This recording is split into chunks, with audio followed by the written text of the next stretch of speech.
And showing love to Lil Durk getting locked up, I figured we should start the episode talking about Opps. Manchester United lost late to a West Ham team that for huge moments of the match appeared uninterested in playing, being there. And they were the home team. It was crazy. Moments before squeaking away a draw, Delit, however you say his name, came crashing into multiple West Ham players, including Danny Ings, earning the penalty. It doesn't really matter whether you feel it's a penalty or not. He was already on a yellow. There's like maybe a minute left of extra time. You just got to have situational awareness in that situation. But, there are those ops out there that I just love to like hear them on their nonsense, their BS, saying whatever they have to do, and just simply laughing at them. In this moment, definitely the luck is not on my side. It's not about me. It's about the team, and it's not on our side. The luck is not on your side, and see, and he did. He centered himself for a moment, and then he was like, "Oh crap! Nope. Team. Us. We're all bad. It's not me. You cannot blame me. It is Manchester United." But then there's on the other hand of the other end of the ops spectrum, there sits Arne Slot, who on multiple occasions, I give respect to the guy. He seems to have taken over from Jurgen Klopp, a Liverpool legend. And this match today against the Water Gunners, he said a few more words, and I am just officially on Team Slot over here, man. I just complete Liverpool makeover they have done with going from Klopp to Slot. It's just like people aren't even talking about them, which I feel like is the best thing to do for your club. Is just you can just hover around the top of the table and literally everyone talks about Chelsea, Arsenal, United. Really, people are just like, yeah, Liverpool, they're there. They're top of the table. They're good. And then people keep it moving. And I think that's because of Slot. And it's a brilliant thing of them. But post-match, after their game against Arsenal, he needed to be honest for a moment, transparent, vulnerable. Last time I said, I just take it over now, but last time I said I completely deserved the yellow card. This time I don't think I did it, because I said after so many times that they were on the floor, which can happen in football. I don't blame them for that, but they always fell down after they had ball possession, and that took the energy out of the game, in my opinion. And I said to Ibu, this is a fucking joke. And the fourth official thought that I said to him, you are a fucking joke. So that's definitely not what I said. But I got a yellow for that, so now I'm on 2. So that I have to be careful now. You were just talking to his staff member, just being like, hey, yo, this is a joke. And the ref was like, you said what? Gave him a yellow for that. I've obviously not coached at that level, but having been on the sideline as a coach in the past, there's a way that you conveniently say it loud enough that it's heard by the person you want to hear it. Even if I'm not talking to you, I'm talking to my guy here, or I'm talking to this.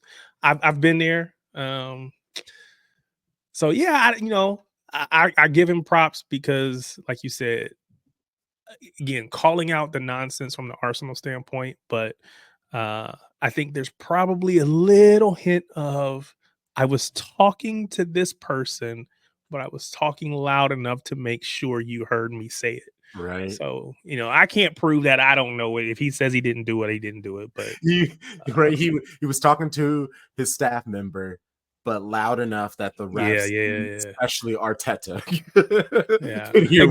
exactly. Just like, that's probably who he wanted to hear. He probably wanted Arteta to hear it. Right. We see what you're doing. And that's not a good look with a manager in his first 3 months. I've said it. In the new most toughest league in the world, that he is calling supposedly the number 2 team in the league basically soft. Yeah. I said it before. I'm not an Arteta fan. Thought he was fine when he was with us. And maybe that's just a change of perspective on my part because he's no longer with us. But Mhm. I am not one of those people that would want him as a potential successor to Pep. Obviously, club's going to do what the club does. If they Mhm. decide to go that path, I'll have to suck it up and deal with it. But Mhm. if you ask me my opinion, which they won't, but if they do, yeah, no, tell that dude to keep it moving. Yeah, facts. And we can even stay here with this because this is actually a really fun conversation. Uh Honestly, if we're being real, he's technically been second best every single year. I wouldn't want to bring in a manager that could never seem to get over the hump. And I understand it's against us. It's against Pep Guardiola, the best manager in the world. But I just don't. I just don't like to see it, especially with his style of football becoming more and more pragmatic on top of it.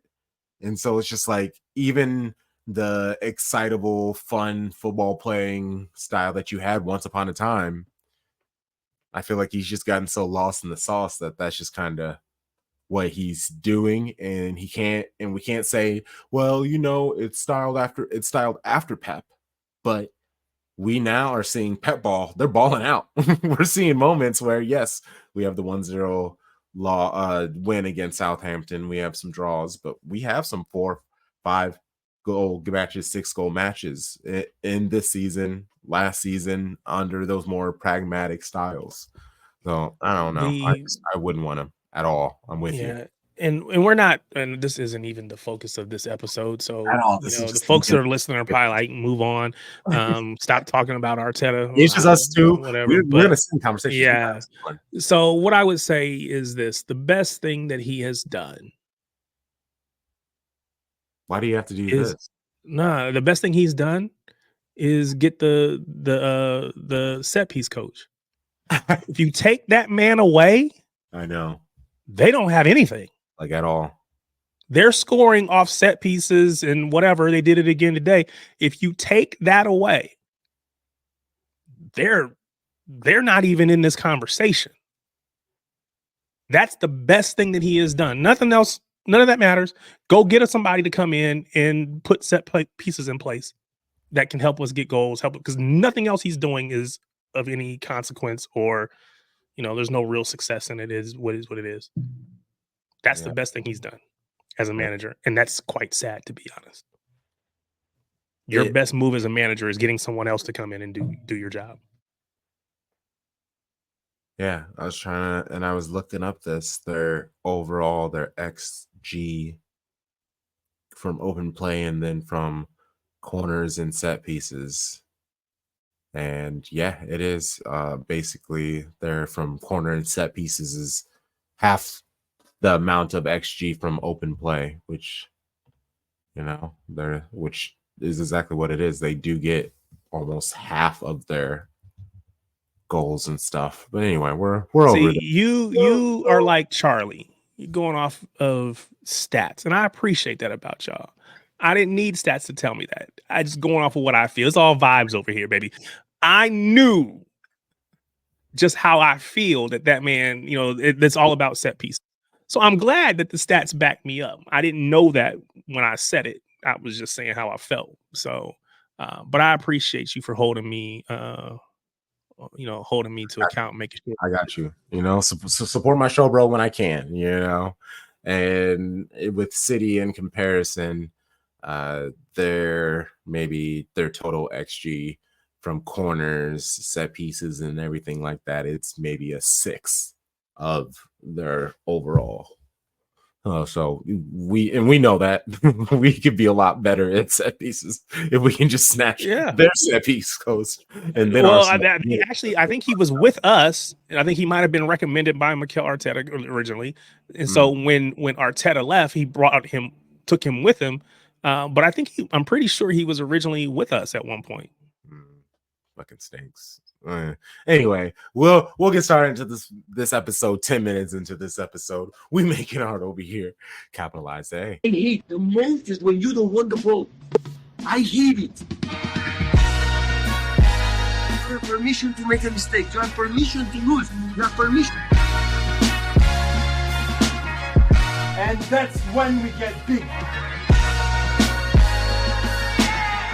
Yeah, I'm a genius. Attack everyone and send everyone. I think we're forgetting the most important thing. We're forgetting about focusing just on ourselves.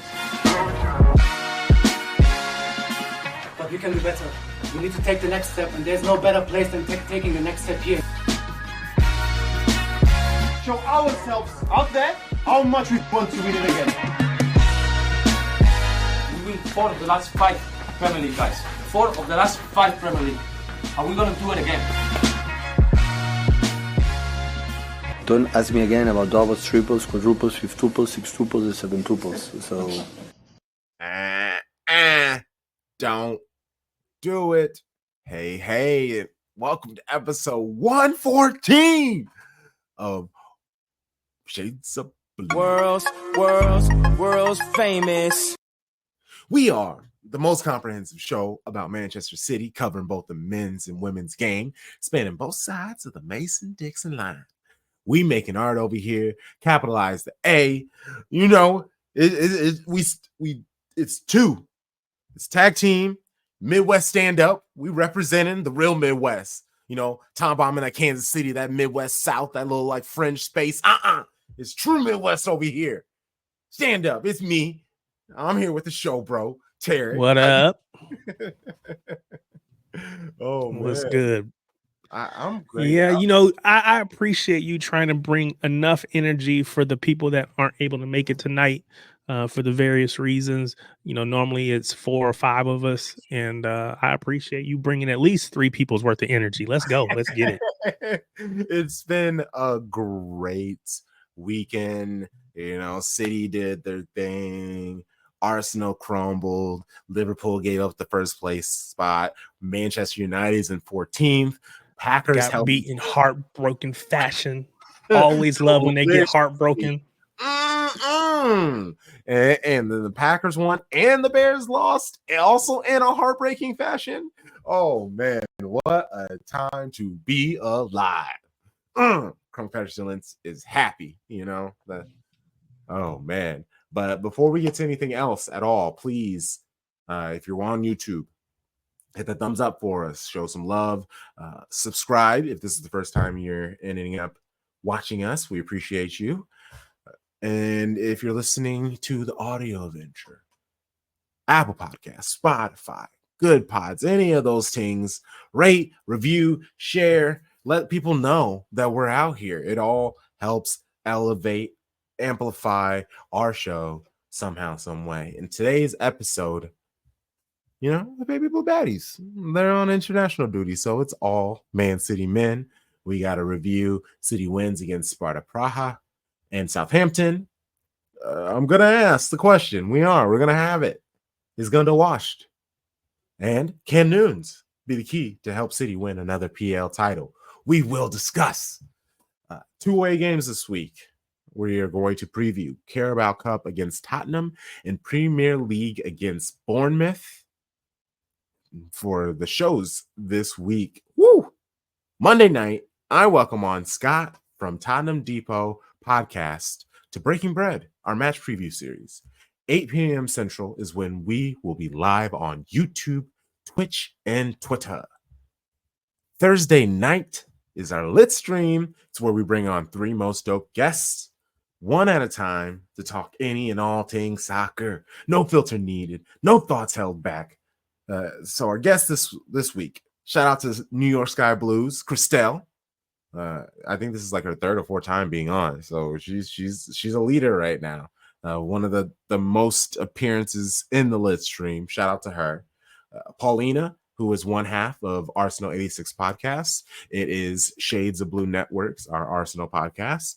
And last is Chop Soccer Podcast's own Ken Kimber. He hung out with him in Chicago for the PL event that I went to. He is a gunner, so that means back-to-back gunners in this lit stream this Thursday. And if you know Paulina or Ken, the show is going to be entertaining. That's kind of the most medium answer I can give.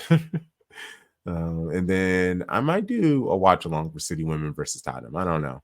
And then Saturday for Manchester City Brighton kickoff show live on FanFest 10:30 Central.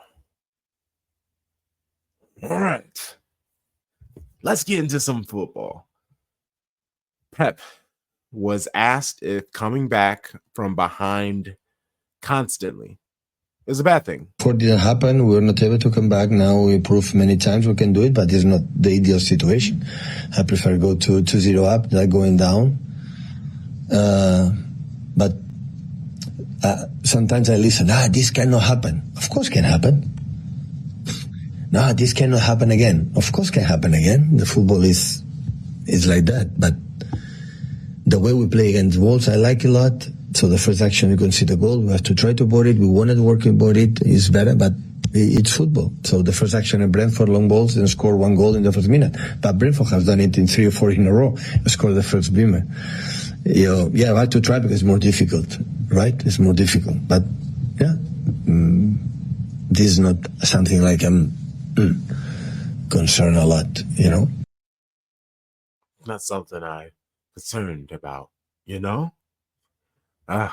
Last year, if you could catch City with a quick goal, you might be able to hold on to the draw to save points or take it to PKs in the Champions League. If City know they can make an epic comeback at any moment, if the opponent knows that a 1-goal lead is not enough, parking the bus could become an outdated tactic come time for the UCL knockout phase. Starting 11 was Ortega, Lewis, Stones, Akanji, Ake, Gundo, Savio, Foden, Silva, Nunes, and Haaland. Nunes get a chance to prove himself and earn minutes outside of early cup matches. It's exciting, yeah? Yeah, yes, for sure. Seeing him, I think obviously the big, if you want to call them surprises or talking points with the lineup to me really were Nunes and Ake being back, right? I think we probably don't always realize how much we miss Ake because Gvardiol has been able to play every minute pretty much of every game. But he needs his ability to rest like everybody else. And I think playing sometimes we'll put Rico on the left or something like that is not ideal. Putting Akanji over on the left is not ideal. So having Ake back is a big bonus or plus as we move forward for the rest of the season. So hopefully he can stay healthy. We keep that man away from Haaland going over there for international games. As long as we can do that, I think he'll be okay. But it seems like every time he puts on that orange jersey, man, something happens to him. So hopefully we keep him away. In Pep orange. I just thought about this. Anytime I say orange or whatever, I'm gonna be whatever, right? Because I got my Miami gear on today. For those that are just listening, not watching, University of Miami, Florida, Hurricanes. Ranked number 5 as of this afternoon. So it's exciting times. So sorry, I said orange and it made me immediately jump back into college football mode. So I apologize.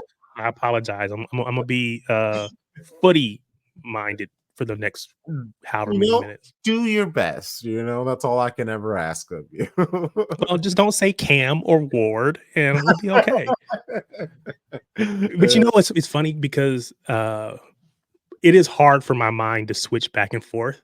So, like, if I'm looking at something and I'm like, it says the letters RB, my mind immediately goes to right back, right? Because I think, Kyle Walker and those cats. Yeah. No, it's a running back. LB is a linebacker, not a left back. I have to think about it because what sport is this? Footy has become my primary. That's how I see the world right now, and so I have to switch it up. So, damn you, football! Yeah, man.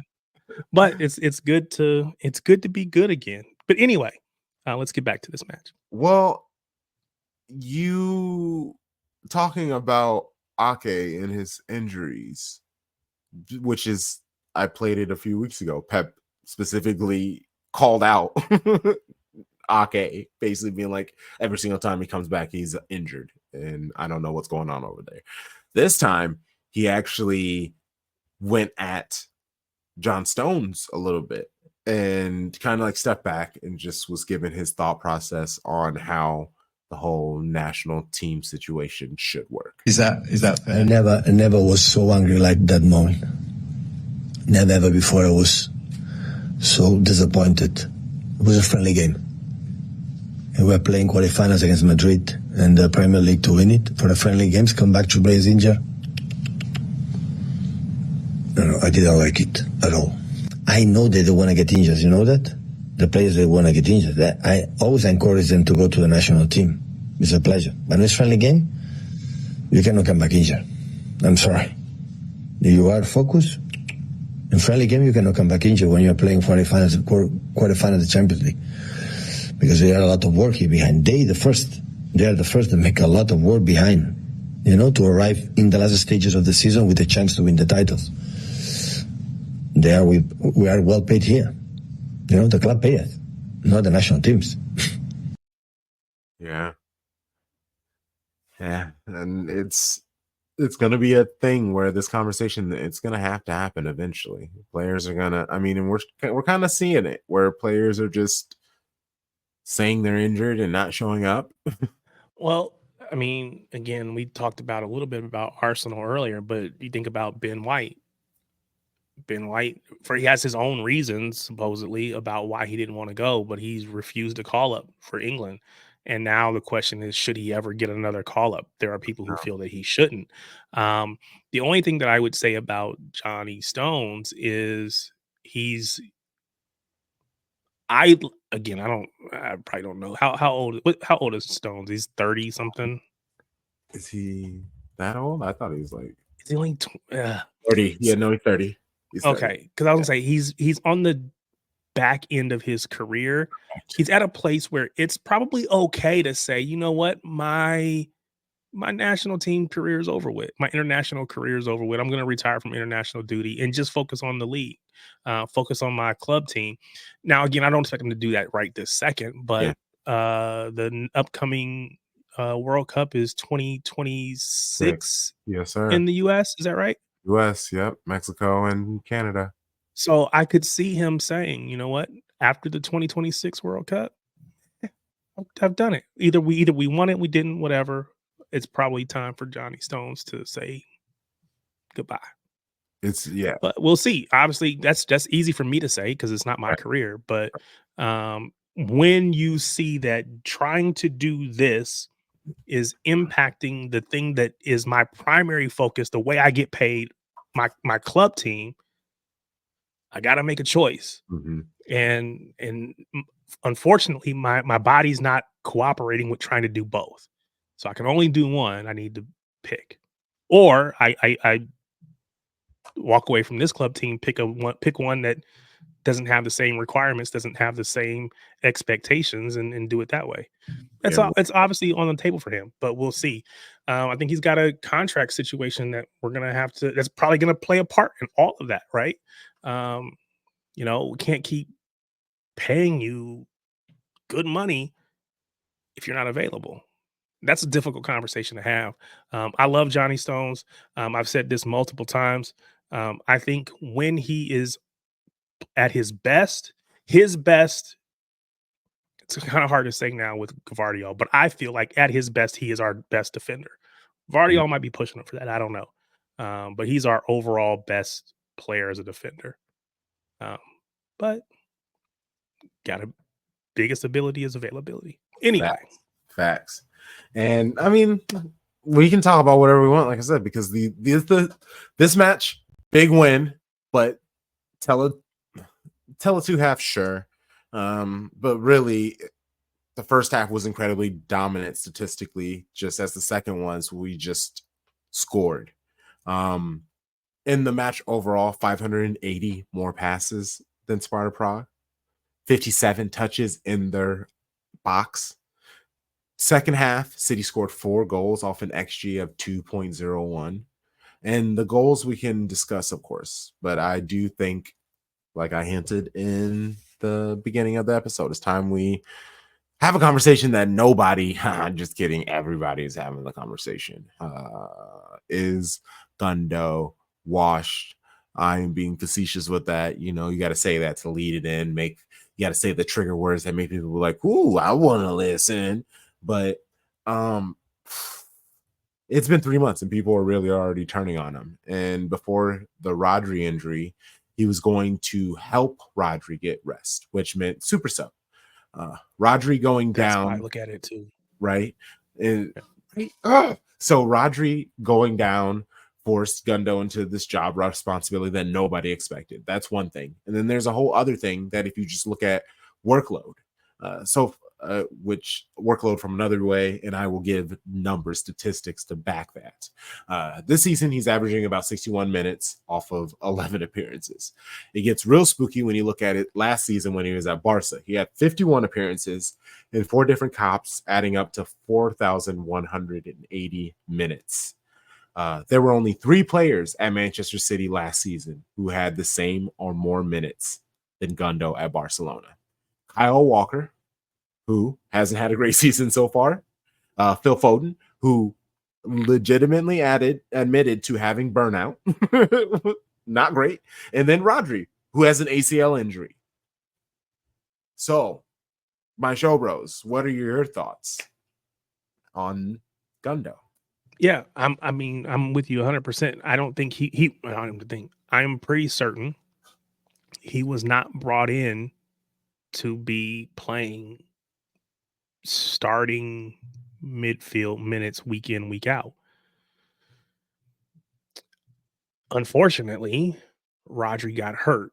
Like you said, I felt like he was more of a spell to spell Rodri in moments, give him minutes. You know, he could spell really any of the 3 midfield positions, but it was, in my opinion, the occasional start,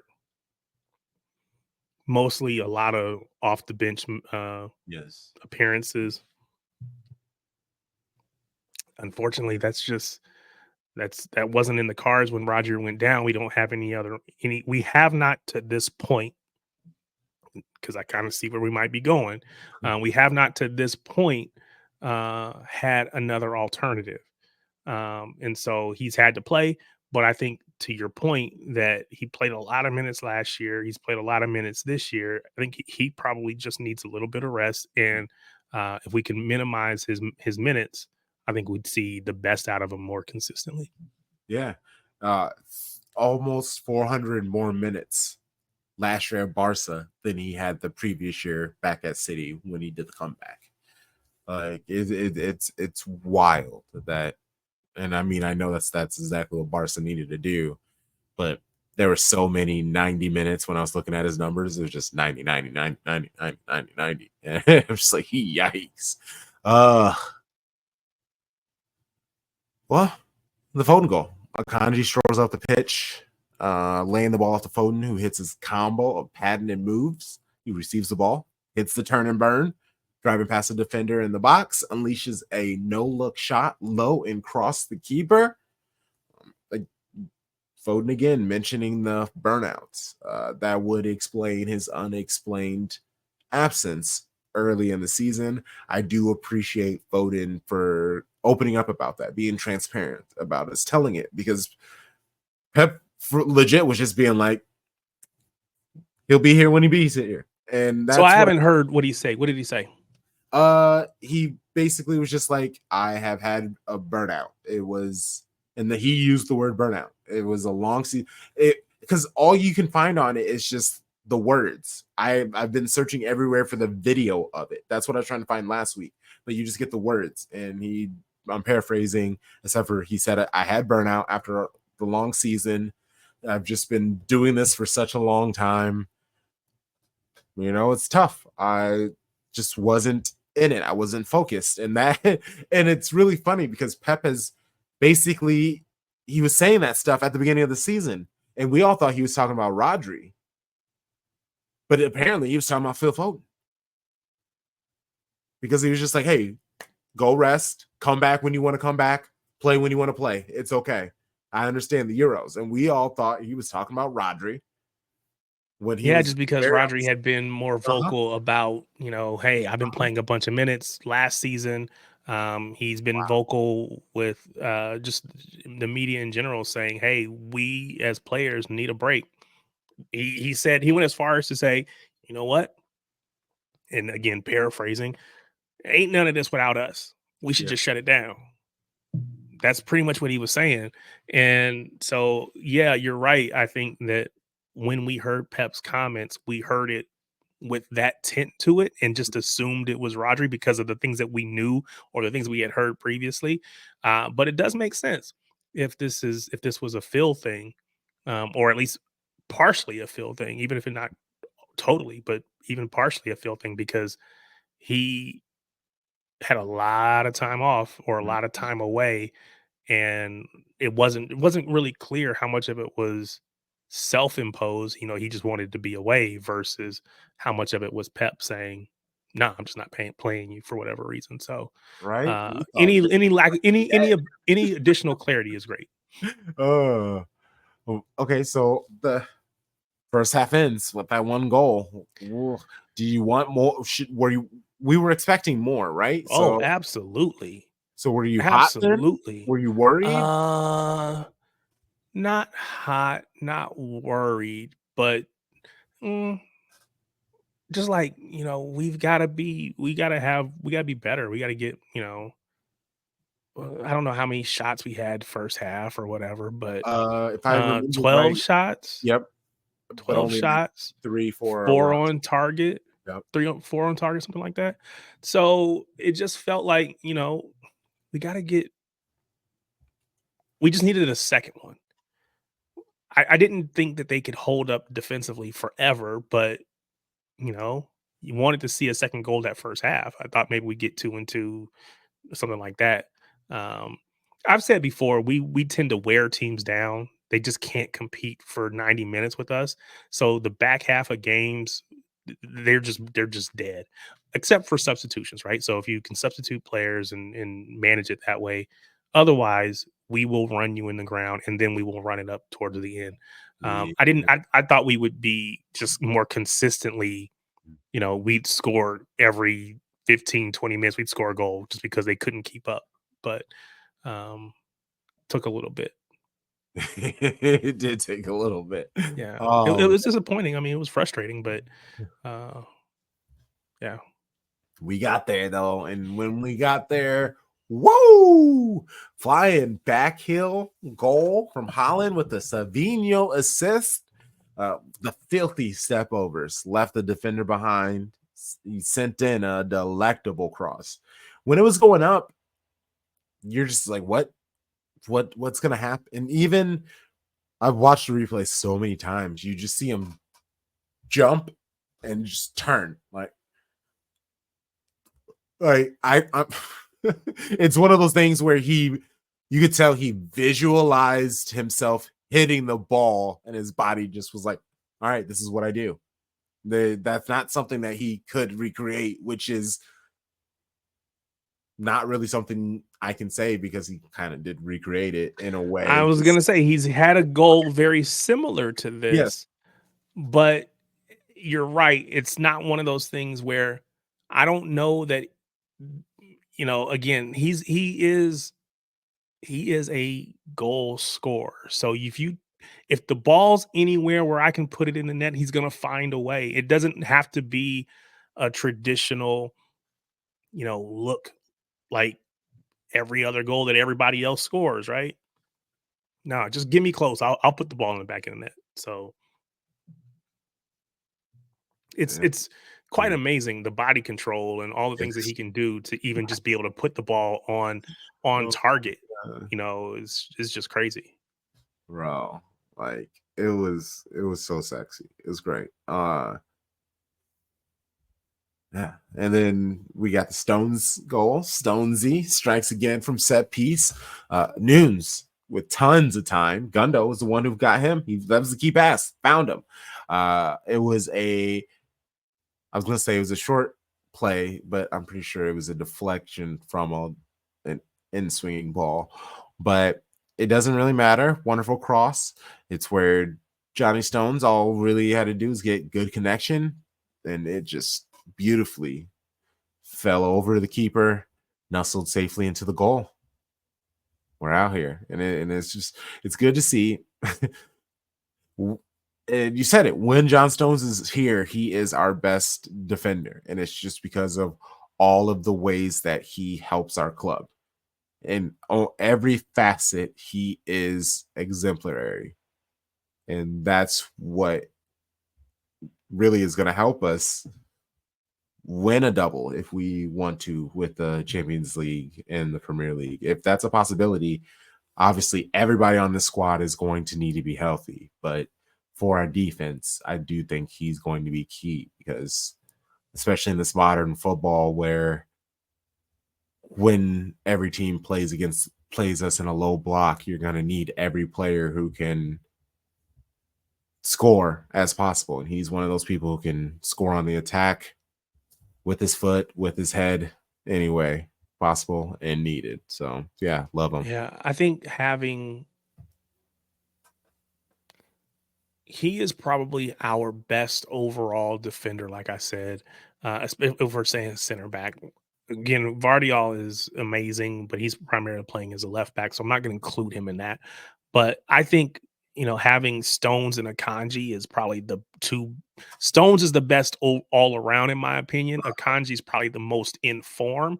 And then, of course, you still have Diaz. You have Ake, who could play out left or inside. So we have a great mix of defenders,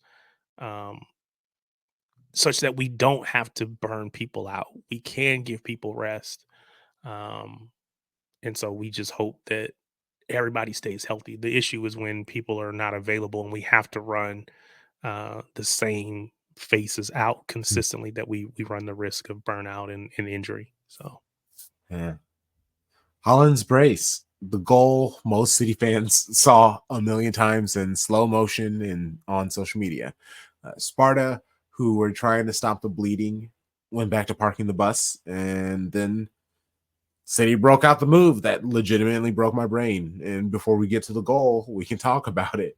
When it was happening, when Akanji just stopped in like the 65th meter. It was a little bit before the halfway mark. He just stood there and it's like, all right, what do we do now? And I think him and Diaz kind of passed it back and forth a couple of times. In that moment, I thought someone was hurt, so I was actually kind of waiting for the whistle to blow. In that moment, when were you watching it live? Did you see what happened that first time? What were your thoughts? yeah, it's like basketball. When you're trying to pull that player out, they're trying to sit back in a zone or something like that, and you're like, oh, we'll just sit here and um, until they have to come out. They're losing. They gotta come out. And so finally they do. But yeah, I you didn't know what was going on necessarily, because it's not often that we see that. Yeah. Where a player just is like, I'm just gonna put my foot on the ball and we're gonna sit here and see what's gonna happen. Who's gonna come after us? And if they don't, we just sit here and run the clock. Because again, we're already up. We're up big. We don't really care.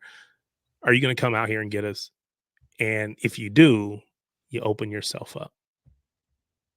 Right. They finally did, and we know the rest. Yeah, seriously, 67 minutes and 1 second is when Ortega made the pass, and 5 passes, 19 seconds later, Haaland makes it 4-0 right after that. All he does is score tap-ins, by the way. That's what that was effectively. It was just like everything was so great up until that point, that he didn't have to do a whole lot. No, I mean, he made the great run. Yeah. And received the ball with his left, hit it over to his right to perfectly set himself up for the goal. And it was one of those things, you knew where he was going, just because of kind of how he was setting himself up, but it doesn't really matter the way how hard he hits it, how clean he hits it. The ball was all the way against the net when he was still getting to diving. It was wild. Brilliant. And then that's when all the subs happen. Maka, Kova, Vardial, Diaz, Nico O'Reilly all come on for Haaland, Gundo, Ake, Stones, Bernardo. This is not all at once. This is from like the 69th minute on.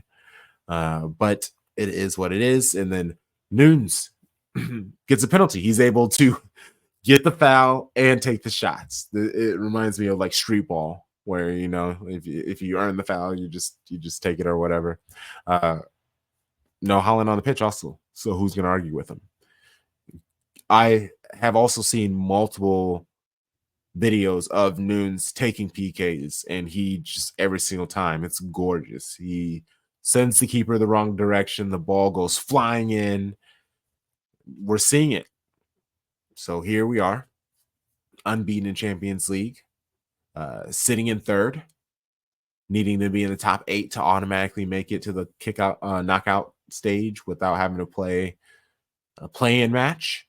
Aston Villa and Liverpool, they're first and second. And then Arsenal, they sit in 9th. Always the bridesmaid, never the bride. How did you feel about the match? How many goals did we score again? 5, I think. I haven't been able to hit that button in a long time. No, you haven't. It's been a while. I haven't hit that button in a long time. Oh man. So yeah, that was good. Good to see. see. Me like question myself for a moment. I was like, there were 5, right? Did I miss one? Yeah, I just had to find a way to make a that's great. Oh no, you were great. It's been such a long time. I forgot. I didn't. Yeah. I haven't hit these buttons in a minute. Oh man.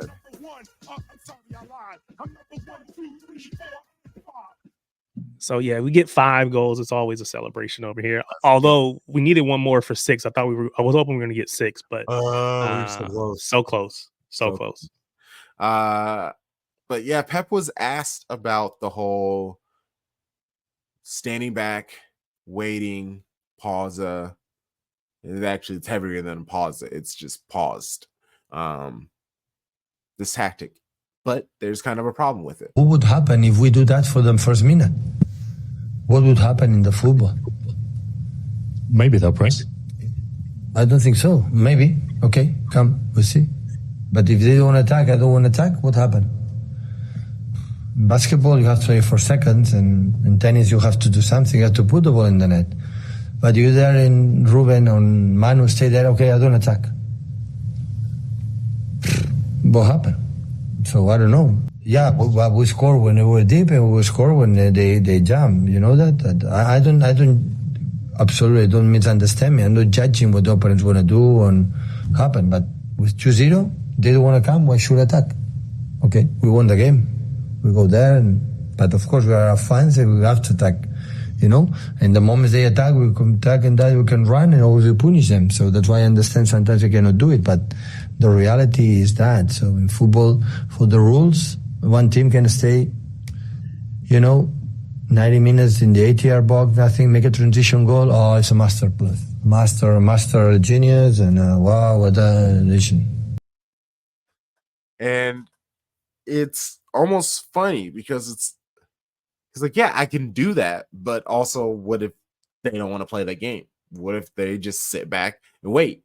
It is the exact reason why there is a 24-second clock in basketball, right? Because otherwise, teams used to do that. The whole old 4 corners offense, you just hold the ball, move it around the perimeter, around the outside, and if they don't come out, which is what I was saying earlier, if they don't come out, you could just hold the ball, which is why there's a big discussion about whether we should have shot clocks in high school. But that's neither here nor there. Because in high school, we have seen teams hold the ball, and it's less than double digits total score. It's like, how is this happening? A whole game when you're scoring less than let's say 20 points, less than 10 points, because you're not trying. You're just holding the ball, and somebody's going to make a mistake or whatever. So I definitely get his point. No one wants to see that, but it is allowed, and you can just do that and hope for, and he's to his point, we can't do that because our fans, our supporters, we won't accept that. We don't, that's not how we play. So it's one of those things where we don't really care what the other team is doing. We have to play our way. But it does suck if the other team, if it feels like they're not even really trying to play. They're just content to just camp out and hope that you don't come after us. I don't know. Yeah. Because, I mean, it shows, hey, if a team tries to play, and we know this, that's why Real Madrid hunkered down against us. They know if they come and they try to play us man for man, do zone, whatever you want to do, cowards. And if you try to play us straight up, you're going to lose 9 times out of 10. And this is the most effective, efficient way. And you got to tuck your shame away when you do that. But like I said earlier in the podcast, if we can continue finding out ways to manipulate and push that, especially if we're not home, if we're away and we somehow get ahead, or it's still 0-0 because the team isn't coming up with us, yeah, stand back there. We can get booed at. But if they don't start stepping up, they're equally going to get the booing as well. And the fans are going to be just as mad as them. It's just at home. Yeah, that tactic is impossible to do. All right, let's get to Southampton. The 2 clips before we get into the match versus Pep on Savinho. He was asked, what does the winger need to do to become a better player? So young, he's 20, 21 years old. What I like with Savio is the fact that I feel like he want to be the best. He want to be the best player on the pitch. He want to try things. He want to, he participate in everything. He's courage. He had the ball and try again. And, and he's not scoring goals, but he trying and shoot. And last game against Wolves is a free kick. I wanna take it. I wanna take it. In this, as a young guy, I have the feeling that I'm here to become a good player. And that define the really, really good players. And he's in the verge with this consistent and with ambition. He will get it. And the other one that I guess I didn't make, it was basically just Pep. He was asked naturally because once Haaland doesn't score for a game or two in Premier League, because he's still scoring in Champions League. But since he hasn't scored in the Premier League, people start asking, oh, does he need to be doing more? Does he need to be doing more? And he's just like, no. All I care about is, are you participating in the first 2 actions in building up to our goals, our attack? And he is. He's doing a lot of the things that occupy the defenders, that allow space. Sure, he's not getting the goals, but what I ask of players is what more than goals. So I'm happy. I'm good with him. And again, he hasn't scored in multiple Premier League games. He's still scoring in Champions League. We just saw him score in Champions League. So it's just kind of funny how they can do that. It's just like, oh, is he struggling to score? Even though we just saw him score 3 days ago. But since it's just not in your league, you want to act like he's struggling. Like, what are we doing here? Yeah. Ederson is in goal. He's back. Lewis, Akanji, Diaz, Varial, and the back line. Kovacic, Silva, and Foden in the midfield. Nunes, again, back-to-back, maybe. Savio on the wings. And Haaland up top. Grealish and Doku, both injured. Pep is saying Doku's injury is worse than Grealish. I'm pretty sure he was saying like around Thanksgiving. I think after the international break.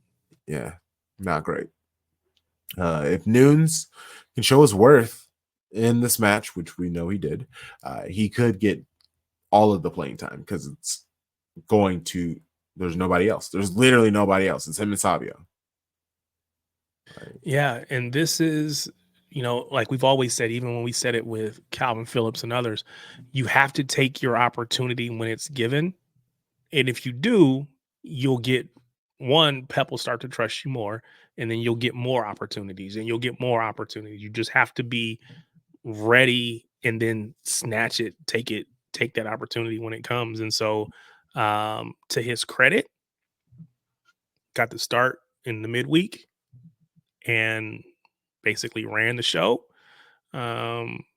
Gets the start here, and gets another opportunity to see what he does, and we know what happened. So, you know, all credit to him. All credit to him. Yeah. And in this match, the only thing that's really worth talking about is Nunes' assist for Haaland's goal, which, from there we can talk about whatever we want. But, I also be happy with moving on and not staying on this match or ever talking or thinking about it ever again. So we saw in midweek, I think Phil Foden scored after about 3 or 4 minutes. Mm-hmm. And then it was a long drought. And then the floodgates opened in the second half. And we end up scoring 4, and we end up with a 5-piece or five piece, right? We get 5. We get the Haaland goal early off the assist from Nunes. We get a long dry spell. We get to halftime. Were you expecting a repeat of what you saw in the Champions League, where, okay, we haven't scored again, we haven't got that second goal, but we'll get it'll come. We'll get the goals will come, and we'll get 2 or 3 more. Or did you think we were gonna just basically hold on and see out a 1-0? Sharpie and I did the kickoff show, and I said, because of the bench, I could tell that there was no way we were scoring more than 3 goals. And that was just because we only had 7 of the 6 or 7 of the 9 that you can have on the bench, and 2 of them were keepers, and 3 of them were defenders. And then it was like Maka, O'Reilly, and Gunda or Kovacic or whoever it was. That lineup doesn't say we have a lot of goals in us, and if the match is close enough, Haaland has to play 90. That definitely means he's not going to be running up and down. So yeah, I don't know. I was maybe hoping for another goal to separate, but when it came down to it, I really wasn't worried about Southampton, even though they looked good at moments. So you say you weren't really concerned. I will say that I was expecting another goal, right? Because, well, I guess maybe hoping for, expecting. I don't know which one of those two, but a 1-0 is always so dangerous, right? Because just one other goal, boom, now you drop points. Even a two goal deficit is relatively easily overturned. So I felt like we needed a second goal, preferably a third. If we got a third, it would just put the game away. We didn't care. But I was expecting at least one more, to be honest. So that was a little disappointing. And there were times where it felt like, let's put it this way. When we got to the end of the match, it was a bit of a sense of relief. Like, okay, we held on, we finished the game. We didn't give up a goal, because we're good for that. All it takes is one moment. So there was a sense of, it was more of a relief than a expectation that we were going to win. I think I don't know. I'm not really saying that correctly, but it was a sense of relief, and I don't feel like we should have a sense of relief against Southampton. Yeah. But again, that just goes to show how the Premier League on any given day can be an upset. You don't know what to expect, because they're all coming to try to knock us off. There are no easy matches. That is exactly what Pep said in the pre-match. I have a clip of Pep showing respect to Southampton, basically talking about they were playing their ball. Yes, they did put a lot of people behind the ball. However, when they did get forward it was creative. It was fun. They did play their football. It did stress me out at moments. And Pep said after, like immediately the post-match conversation that they do, he said, "Hey, if this is the bottom of the Premier League, this shows you how brilliant and tough the Premier League is." And he was trying to show them lots of love. And I saw an article come out today on the Athletic about what, if Pep says nice things to you, what does that actually really mean? And I know people talk about that stuff all the time, that he just never says anything bad about people. But I don't know. I feel like he means the people doubt because they don't get results, not because they don't they believe what they are doing. So the people judge results, not judge intentions or just what they want to do. But the same guys 3 months ago was an incredible compliment because he was promoted for the championship to the Premier League, and he's the same guy and the same principles. And of course, he's young. I'm pretty sure he'll improve what he sees and the development will happen. But what a spectator, I like to see what they do, and I don't know what's going to happen. So I'm not concerned, but I am saying that what they do, I appreciate it and I like it. You guys, and also another thing you talked about was, hey, the link-up play between their keeper and who he would give it to, and just what their decisions from there. Like, it really gave me something to think about. It gave me something to work on. It inspired me. It was something new and fresh for Pep, who has been around and has seen everything. If he is saying this about you, I mean, it's one of those old people. If they say something nice about you, like, they mean that shit, because they've been around for so long. They're just like, I ain't gotta say nothing nice about nobody. I'm fucking old. I don't give a fuck if anybody likes me. So if I'm gonna say some nice shit about you, like, I mean that shit. And I don't know. I like it. And I hate that people are trying to like make Pep this vindictive guy, because he'll tell you how he feels if you want to know. And then, one last, people realized how far back defensively Foden was playing. He's kind of a deep lying playmaker, and was asking, hey, is that a thing that you are expecting of him? Can he do that consistently? No, when they defend so deep it happened, dropping a little bit to get the ball in front of the halfway and use his incredible potential to shoot for 80-yard box. We have to use it. So that's for sure. So I prefer Phil close to Erling because his sense of goal is unique. But I have to admit that when drop and can shoot, like for example the goal against West Ham to win the Premier League last season, this type of goals on Bernabeu for 80-yard box, I think he's really, really, really good player. We can use it when the opponent's defense is so deep. And that is the thing with these 2 banks of 5 that people are doing. It can only work for so long. Pep is going to figure out a way through this. And this is legitimately the like ultimate football tactical question, is how do you break down a low block?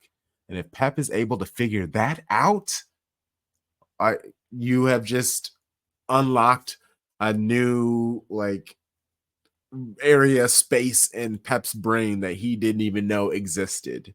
And I don't know if that's good for you guys. I feel like doing something like this and finding him, could inspire him to stay even longer, because why would you want to stay another year if all teams are going to do is just like bullshit with you? But now you guys have given him a unsolvable mystery that he is now sitting here trying to figure out, how can I break? So thank you, rivals, weaklings, pathetic beings who only believe they can play City and exist against us in a low block. You are one of the many reasons why Pep is going to resign and stay and continue our empire. Shout out to you.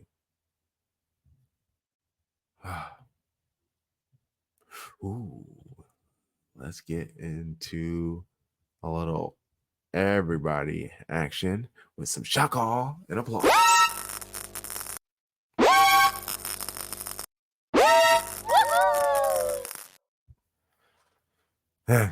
And honestly, I got nothing because I technically already did my like laughing at Arsenal and United at the beginning of the episode.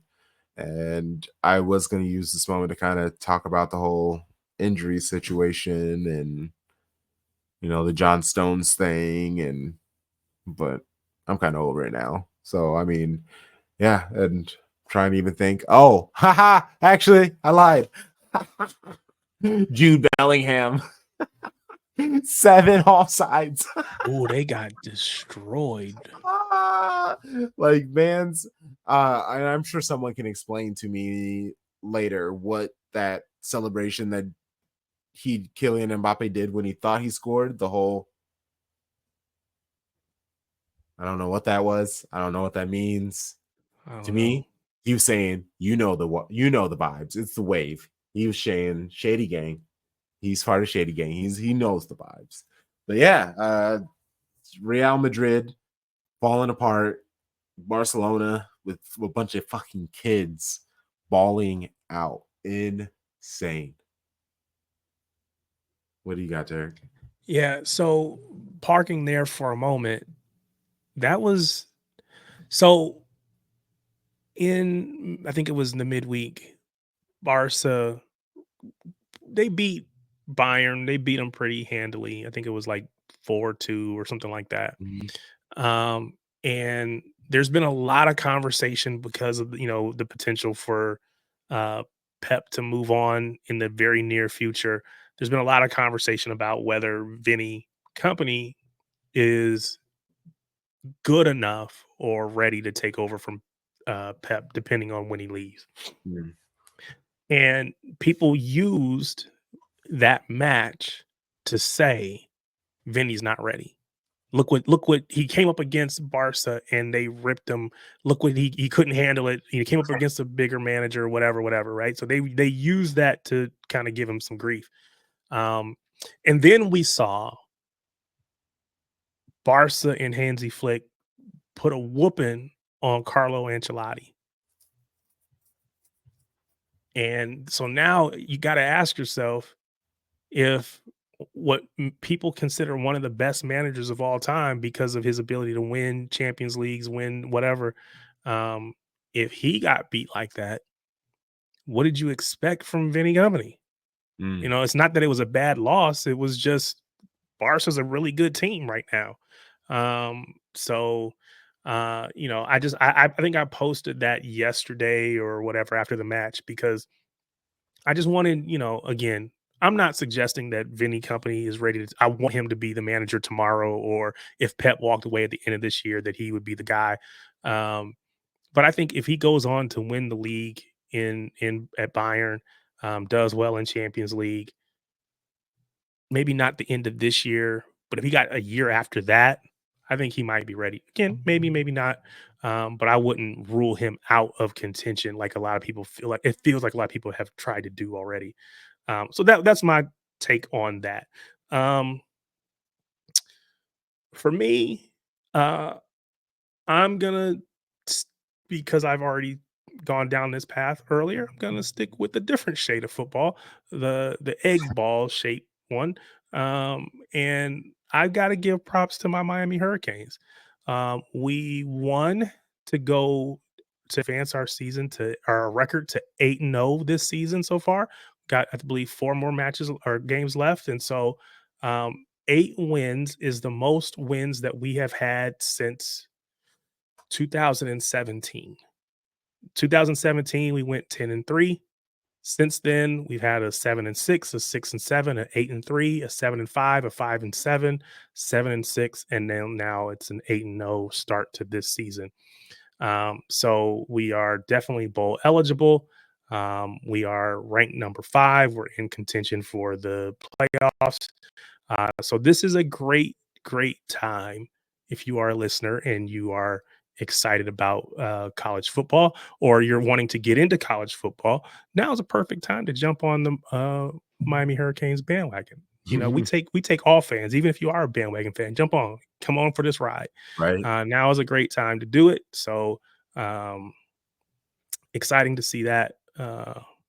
Hopefully, long may it continue, and we keep going. So that's where I'm going to go because again, right now I have a little bit of a split focus, watching City, watching the U. And then I'll give a little shout out to University of Indiana or Indiana University IU, who are also 8-0. And I don't think they've ever been 8-0. I don't think they've never scored. They've never won 9 games. I don't think. So one more win for them. College football would be amazing. They're a basketball school. I don't care what the record says. So for them to be 8-0 is pretty impressive for the Yes. school. Yes, sir. All right, let's quickly preview these 2 matches on this weekend. EFL Cup against Tottenham. I have tweeted Ortega and the kids. That's it. That's all I want is Ortega and the kids. If Nunes, I'm sure his legs feel like they're gonna fall off, but I don't care. Put him in again. You know, obviously Maka, O'Reilly, Ortega, play as many kids as possible. It's one of those things. It wouldn't even surprise me if Ake gets a play because he Just hasn't needs played minutes. that much. Yeah. But yeah, definitely rest most of the team. Bernardo, sit his ass down. Gundo, sit his ass down. Haaland, even Savio. Haaland definitely needs a rest. Like, he doesn't even need to be on the Sure. bench. Like, don't even put him Yeah. on the bench. And I know, you know, again, this is the I don't care about cup, right? So again, you know, people might be upset about us playing a weakened lineup or whatever, but to me, we don't care about this match. Let's just the biggest thing is to come out of this healthy. Yes, You sir. got to put a team in there, but we got to come out of it healthy. So, like you said, McAtee, perfect opportunity. Nico O'Reilly and all the rest. This is a perfect chance for you all to come out and just get chances with the first team. Win, lose, or draw doesn't really matter. Just get out there, and more importantly, like I said, just walk away from this match with all of our regular starters healthy. Yeah. That being said, will Pep do it? It makes too much sense for us, and that's when Pep goes and is like, "Nope, we're gonna play everybody." Like, what are you doing? Yeah, I'm trying to think who. Yeah, wouldn't surprise me if Ake's on there. No, Stones is Tupac. Like, no DS, no Kanji. So it's like who, but there has to be some first member. Like, I guess I didn't see how bad Walker's injury is. Like, if Walker's able to come back. So I'm looking on FOTMob, right? And when I click on the match and injured and suspended players, Grealish is out with a knock. It says early November as a return. Doku, physical discomfort, early November. De Bruyne, groin injury, a few days. Walker, thigh injury, mid-November. Oscar Bob, of course, we know, broken leg, early January. And then Rodri out for the season. So it sounds like Walker is still a ways away, but based on what Pep was saying, Doku may be around the same time. So maybe around Thanksgiving we get Doku back, we get Kyle Walker back. Maybe De Bruyne can come back for this match, but it's not a match I want him to play in, other than to just get some minutes in his legs and be ready for the weekend. Yeah, would you rather him start or come on as a sub? I feel like I'd much rather him start and then just be taken off at half. Yeah, if we said you're going to play 45 minutes and not a moment more, fine. Otherwise, just bring him on with 30 minutes left. I don't care what the score is. I don't care win, lose, or draw. Just give him 30 minutes just to get some some blood moving and just get out on the pitch, run a little bit, just to get some minutes in your legs. But that's about it. Yeah. I think it's disappointing to see Doku be out, especially with Bob already out. Again, Grealish out. So really, like you said, Savio doesn't get a chance to. He needs a break because we've seen him struggle with knee pain or whatever. So he probably needs a break. So that's where the academy's got to come up big. And there are tons of wingers, and it's just like, does Pep see anything with them? And especially because the ones that he technically sees things with are sent away. They're gone. So he legitimately just has like EDS players are the players that they weren't able to loan off, which technically I think are the worst ones. So let's see. I'm looking at the academy players. So defenders, Braithwaite. I expect to see him. He's gotten minutes already with the first team, so I expect to see him in this match for sure. There's some players that I don't recall seeing: Ezra Carrington, Matty Henderson Hall, Harrison Parker, or Reese Thomas. Any of those you expect to see outside of maybe just pulling players because we need bodies? But I don't know that I expect to see any of them. No, I don't think so. I don't know that I expect to see any of these midfielders: Dan Batty, Charlie Courtman, Femi Fapatu, Fapetto. I don't know how to say that. Harrison Miles and Divine Mukasa. Divine Mukasa is a name that it wouldn't surprise me if he gets the call up. I know people are a fan of him, and then the first guy that you said, the first midfielder, Dan Batty. Yes, that's also another name that I've been hearing a lot. Okay. I think Divine he came from West Ham, right? Is that the guy that came from West Ham? Mm-hmm. Yeah. So I maybe even hope to see him just because see what we got out of him. Like legit, put some stuff. Let's just see what happens. I don't the win or the win or the loss doesn't matter. It's just about let's just see what these kids can do, so we know what's coming, what we need to go find, whatever. Then forwards we got Christian Dunbar, McDonald, Luca Fletcher, Ryan McAdoo, and Brooklyn Infunkio. I don't know. Infunkio. Yeah. And honestly, you know who we haven't seen? Sorry, go ahead. No, you're good. No, you're good. No, you're good. Because I'm gonna do tangent. So I'm gonna. I need Wilson Esperan. I need Josh. Yeah, I don't know what's going on with him. I don't know what's the deal. But this would be a perfect time to put him out there because again, we need bodies. I don't know, man. And I'm not watching like the pitch videos and stuff like that, so I don't even know if he's in practices or I don't really remember seeing him in any like. I haven't seen him at all. Right, training. Maybe he's hurt, but yeah, right. But I feel like I would have at least heard that he was. You would think, yeah, you would think. Yeah, I just know he wasn't loaned off, and that was kind of like the last we heard of him, which is not great. It's not great. No, not at all. And I think he can do a job. Yeah, no, he did not look bad. Especially, he just needs someone to kind of be able to do their job next to him. He can't. He's at this because he's still young, so he's at the point where he can do his job. He is not going to be able to do his job well enough that he's making up for others. Yeah, fair enough. Do you still expect us to win? The Tottenham match? Yeah.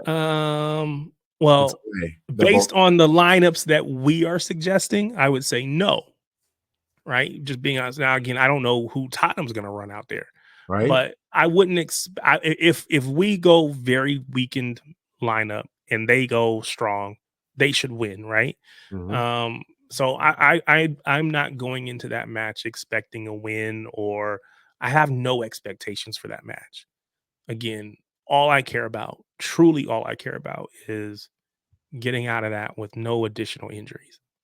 Yeah, because Tottenham, they played a very physical match today. Their loss against Crystal Palace. I was watching it, and that's all I was thinking about. Was just like, these guys are going at it. I know it's a London derby, but I'm sure on the ranks of it, it's pretty low for both squads. But the way that they were playing and taking each other out, And even Ange talked about it. He was just like, hey, we got sucked into a very physical style of game, and you would hope that my team would be cooler and calmer in the situation, but no, they wanted to play the match with them, and that's how we lost. They took us out of the beautiful football that we want to play. And so shout out to them, because that's exactly what happened. I will say, when I'm looking at their lineup for the match against Coventry City, they ended up winning that in the third round. They got the win 2-1, but they got 2 late goals, 88th minute and 90 plus 2. They were down 1-0 and they got 2 goals right towards the death to win it. But Solanke started, Bencourt, Sar, Udogi, Davies. So they went Timo Werner. So they went fairly strong. I just don't see it because he put such a strong line out today. Like Solanke, Busuma, Poro, Romero, Vanavan, Udogi, Madison. Like Madison, there's no way he's playing in the Carabao, his old ass. So it's just like all these players who played in this very physical match. Sure, Madison, Basuma, Kulusevski, and they all got rest, but I don't know. Tottenham needs to win the Carabao Cup, needs to lift that. So you would think they would put out a stronger squad. Their manager said he always wins trophies in his second year. He's got to get one somewhere, and this is the perfect chance for him. They kind of need to go strong, but I don't know if they can afford to go strong. Who do they have? And you were going to Sunday pivot, against Aston Villa. No, you're fine. They're going up against Aston Villa. That's going to be a tough match. Now they'll be at home, which they'll be at home against us as well. So from that standpoint, they can get a little bit of advantage. But Aston Villa is, again, they're right there at number 4, tied on points with Arsenal in third. So it's not going to be easy. Tottenham, and quite honestly, they need the win against Aston Villa more. Now it's really early in the season, so it's kind of hard to say it's a make or break. But they're on 13 points. Aston Villa's on 18. There's 5-point difference between them. Tottenham's currently in 8th position. Aston Villa's in 4th. If Villa wins that match and they don't get any points, Tottenham don't get any points, and now they're 8 points out of the top 4. Scary. That's a lot, man. Scary. And they haven't shown the ability to go on a consistent winning run. You know, we always do that. We expect that, and shouldn't expect it, but we do because we've seen us do it year in, year out. Yes. We've not seen that from them. Going down 8 points to that 4th position is a big deficit. So I kind of feel like they have to go with the weakened squad against us so they can run out their full strength lineup against Aston Villa. Yeah, we'll see what they do, though. Right? It's gonna be fun. And then freaking Bournemouth. Bloody Bournemouth. Good old Bournemouth. They sit in 11th. 2 wins, 2 losses, and a draw. And their last 5, they sit with a 0 goal difference, 11 goals scored, 11 goals given up. Oh, sorry, I'm looking at their information. For. You're seeing that they beat Arsenal 2-0. That you're laughing at? Yes, but I respect Bournemouth, sure, but they definitely have players on this squad that I do not take seriously. But I mean, I think they have. Who do you not take seriously? On from him, so I'm trying to make sure. Like Philip Billing, they love him there, and he is a very unserious player. Every single time I see him, I'm just so unmoved by him. But they actually have some players now that I'm looking at the names. I'm like, oh yeah, these players are ballers. So I keep forgetting they have Kepa too as their keeper. So it's just, they could make things difficult. They can make things difficult. Yeah, Milos Kerkez. Yeah. No, they have some fun players on the squad. What are your thoughts? How are you feeling? What do you think the score is going to be? Well,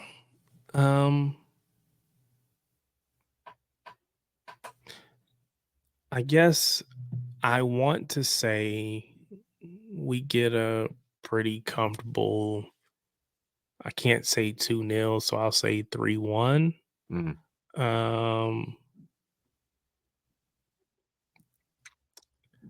But you said they have Kepa? Yep. I don't see him on the bench. I see, was it Travers as their played in their last match? Maybe he's just not on. I'm not looking at the full. I'm looking at the last match against No, Aston Villa. Oh, he must be. Is he injured or something? I don't know, but I'll take him being out. Let's just say that I'll take him being out.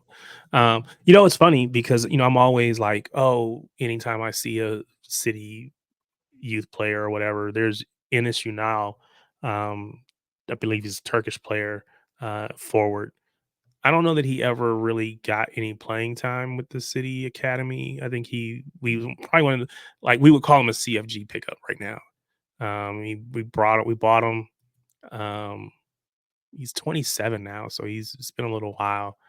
I always hate to see people who have technically been City players and feel like they have a point to prove. So we'll see what he does. But I'm not scared by any stretch of the imagination. We should handle our business. Again, can we put out a lineup that is healthy, rested? If we do, we should win. So I'm going to go 3-1. Although seeing them put 2 past Arsenal on, did I say that already? Did I say that they beat Arsenal 2-0? I mean, you did, but I like every time you say it. Yeah. Okay. Yeah, I don't want to keep beating the dead horse that they beat Arsenal 2-0, but I for some reason it just keeps coming out. I don't know.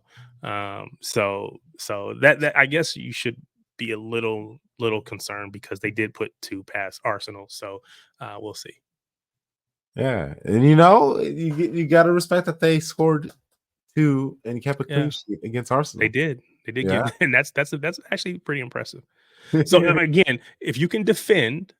Now, Arsenal offensively isn't the best in the best moment right now. If you can keep them from getting their set piece goals, you can pretty much stop Arsenal at the moment. So yeah, we'll see if they can, in this match. I mean, but they played Villa to a 1-1 draw. So I mean, I don't think they're a bad team. No, not at all. They're not a pushover. They're not going to just roll over and play dead, right? It's going to be a fight.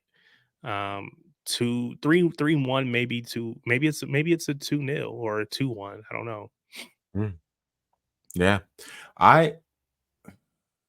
Yeah, Bournemouth. They're just not. Yeah, I could see a 2-0 Sharpie clean sheet. So 2-0, 3-1, 4-2, something like that. Yes, sir. That's what I think. I would love an actual clean sheet, but I'll take a Sharpie clean sheet. Yeah. Although our last 2 matches, 5-0, 1-0, both clean sheets. True clean sheets, not even Sharpie cheer clean sheets. True clean sheets. I know. We're just talking about how they were dead to us, and we're getting them sporadically. All right, I'll take it though. Shoot. Amazing shows for you this weekend or this week. Monday night, Breaking Bread with Scott from Tottenham Depot. We got Listream Thursday night, Christelle. We got Paulina and Ken Kimber. Kickoff show Saturday for Man City versus whoever they're playing. We'll be out there. Tarik, you want to plug yourself? Let people know where they can find you. Tarik Peterson on Twitter and Threads. at Tarik Peterson, TarikPeterson, at Tarik Peterson on Twitter and Threads. Get at me. Follow the network at Shades of Blue and W on any and every show social media account if we are on it.